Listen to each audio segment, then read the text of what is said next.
You think the world is ruled by money? Absolutely not. The world is ruled by the one who knows how to complain properly. Gold may shine, but tears always ring louder. Money buys things. A complaint buys people.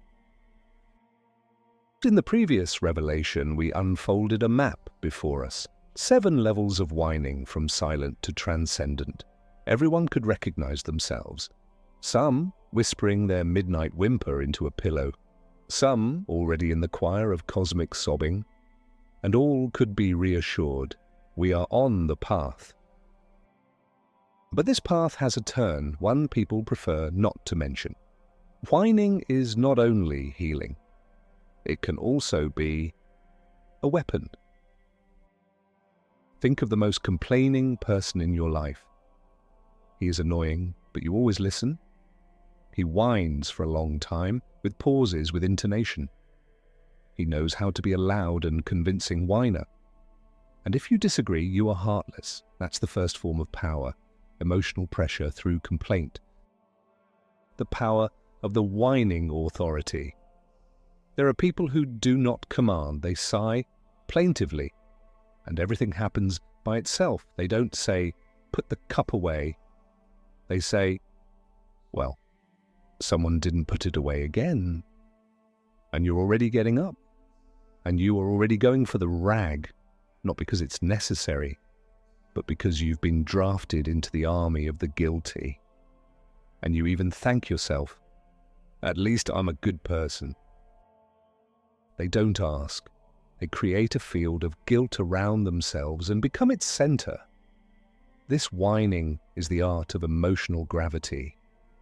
Prophet of Whining called it the gravitation of the inner sacrifice field. Archetypes of power, whining with a mandate. Look at the world stage. The people suffer. Someone puts it beautifully into words, places themselves in the center, says, "I suffered too. I understand you," and receives power. Whining, when put on stream, becomes political capital. We are a great people, but we are humiliated. We deserve more.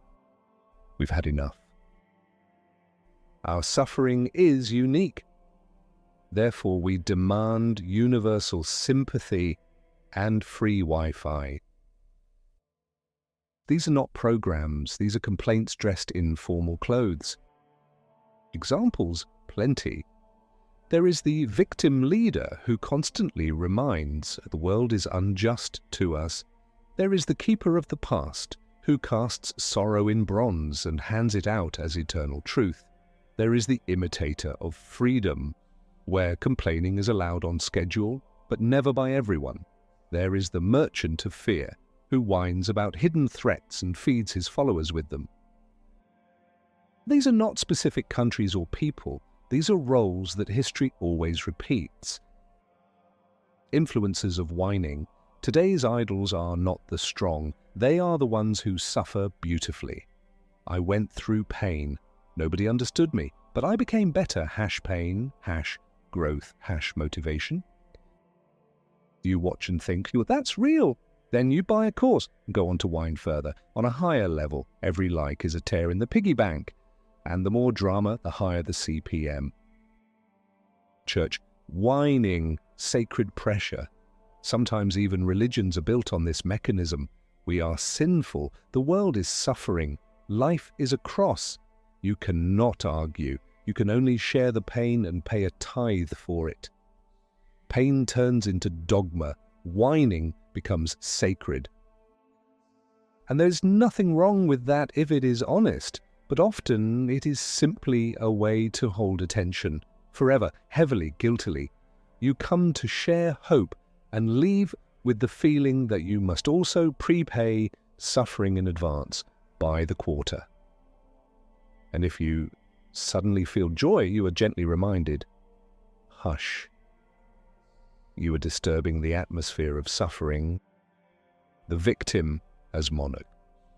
When whining crosses the line, it stops being a complaint and becomes a currency of influence. The victim becomes king. You didn't understand, you offended. You replied, you are aggressive. You stayed silent, you are indifferent. You are tired, you abandoned. Any reaction is a loss. You are already trapped, and you are ruled not by law, but by finely delivered suffering.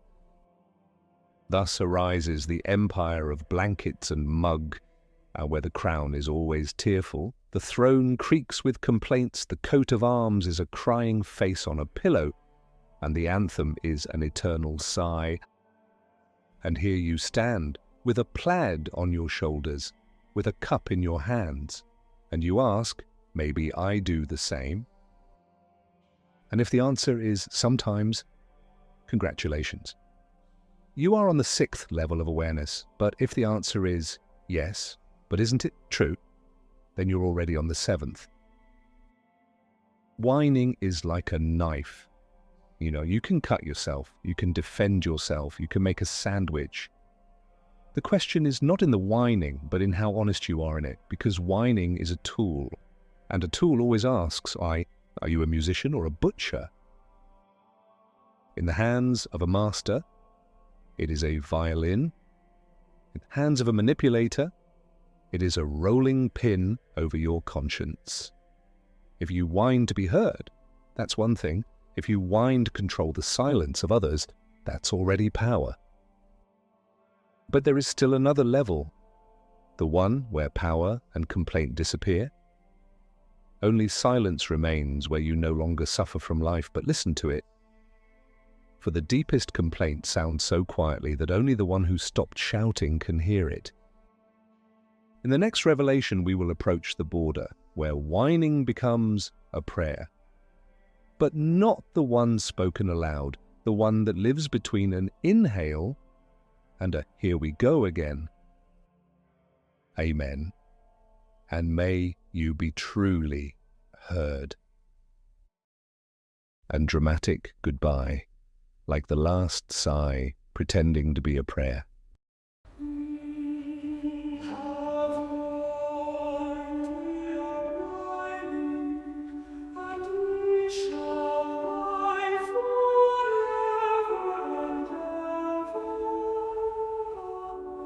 Holy wine, it's true.